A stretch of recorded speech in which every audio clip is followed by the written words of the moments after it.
at what point did you realize you wanted to collaborate, or whose idea was it to write this book?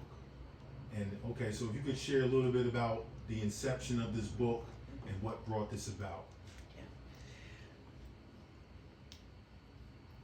The inception of the book actually came about when we did a trip to the Idle Museum in Indianapolis, Indiana. They had put on a red-black exhibit in 2011. And that trip, Chief was the face of the exhibit, okay? They took a photo that I have on the book,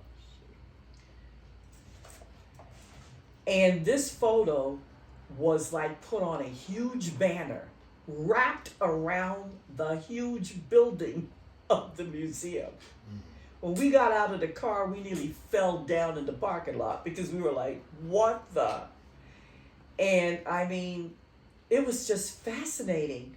We got up into there, we met the curator of that museum, Mr. Nottage, and he was so happy to see Chief because the exhibit had been running for practically 4 months already. So literally speaking, we got in there and we met the president of the museum and whatnot, and we went through this exhibit, the red-black exhibit. While we were going through the exhibit, I saw a photo of the professor who wrote the textbook that I use in my course. What I did not know was that John Hope Franklin, who was the author of our textbook, From Slavery to Freedom, he was Choctaw and black. And there was a photo of him sitting there with his brother on a bench as young men, and I said, wow. And as we went through the exhibit and we saw other people, photos that we knew, like Lance Gums from the Shinnecock and Gail Rivas from the Shinnecock. And that's when I said to Eagle Eye, you know something? We're going to write a book about you. And he looked at me, he said, yeah. I said, we're writing a book about you, your life, your family heritage, because you are the chief face of this whole exhibit. His face was on buses in Indianapolis during that exhibit. His face was on pennants all over the city. They eventually had a flag with his face on it, and they were taking that flag all over the country concerning that red-black exhibit. And so that's when I said to him, we got to write a book. Then you went down south. That's right. We got to write a book about you. And he said, my family? And I said, yeah, you have some information already, genealogy information already on your family. We're going to look up some more, but we got to write a book about you because now your face is out there in the world. Okay, so in terms of writing the book, where did you start? I literally started with asking specific questions about his life. I literally started asking him, like, where did you grow up? How was your life growing up? Whatever made you come to New York? How did you fit into New York? Did you realize that you were Native?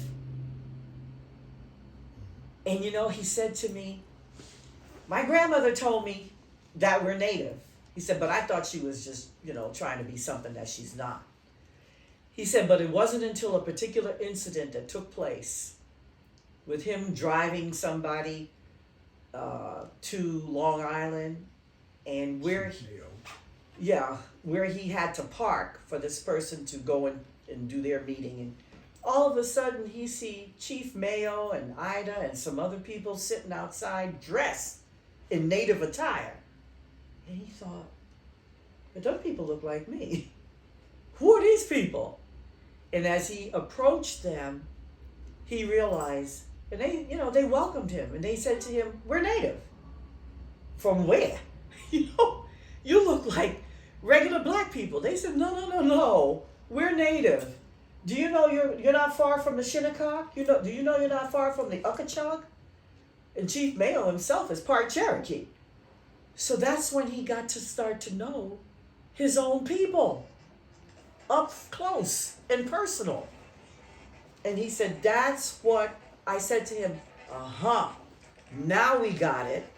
Now we go further, because you have your cousins, first and second cousins, that got that genealogy information. We got to go to Georgia. All right, let's try that one more time.